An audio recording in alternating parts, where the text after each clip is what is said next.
The Relation of Sensation and Thought by Annie Besant, read by Dave Marsland of Cardiff Theosophical Society. The relation of sensation and thought. It is very clearly stated in many books on psychology, Eastern and Western, that all thought is rooted in sensation, and that until a large number of sensations have been accumulated, there can be no thinking. Mind, as we know it, says H.P. Blavatsky, is resolvable into states of consciousness of varying duration, intensity, complexity, etc., all in the ultimate resting on sensation.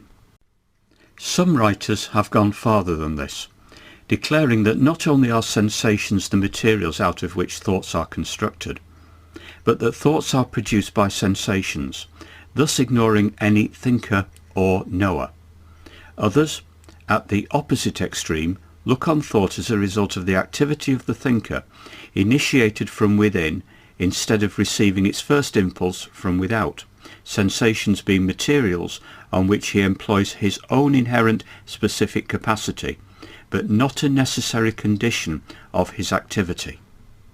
Each of the two views, that thought is the pure product of sensations and that thought is the pure product of the knower, contains truth, but the full truth lies between the two. While it is necessary for the awakening of the knower that sensation should play upon him from without, and while the first thought will be produced in consequence of impulses from sensation, and sensations will serve as its necessary antecedent. Yet, unless there were an inherent capacity for linking things together, unless the self were knowledge in his own nature, sensations might be presented to him continually and never a thought would be produced.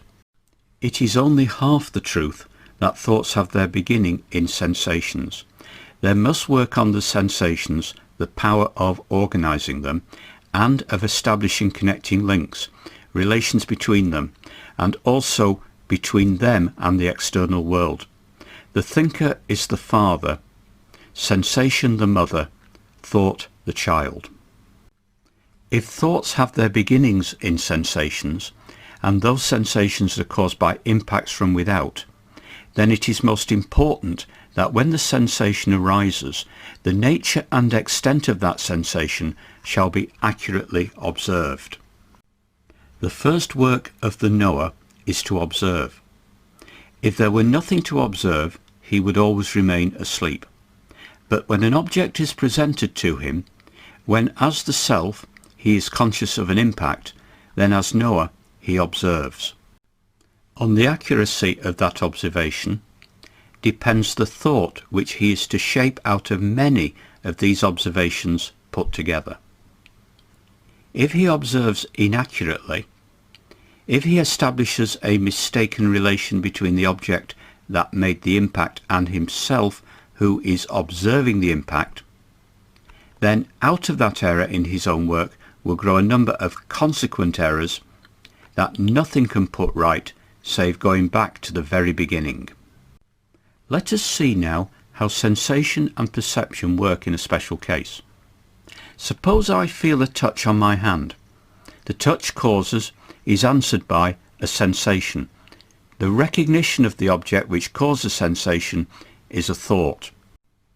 When I feel a touch, I feel and nothing more need be added as far as that pure sensation is concerned.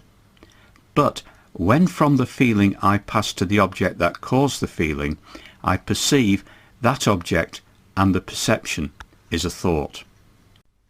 This perception means that as knower I recognize a relation between myself and that object as having caused a certain sensation in myself.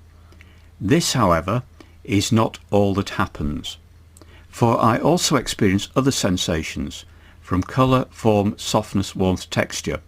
These are again passed on to me as knower, and aided by the memory of similar impressions formerly received, i.e., comparing past images with the image of the object touching the hand, I decide on the kind of object that has touched it.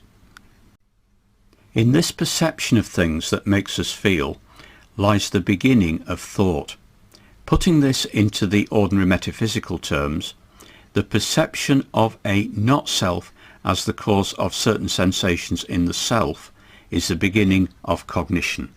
Feeling alone, if such were possible, could not give consciousness of the not-self. There would be only the feeling of pleasure or pain in the self, an inner consciousness of expansion or contraction. No higher evolution would be possible if a man could do nothing more than feel. Only when he recognizes objects as causes of pleasure or pain does his human education begin.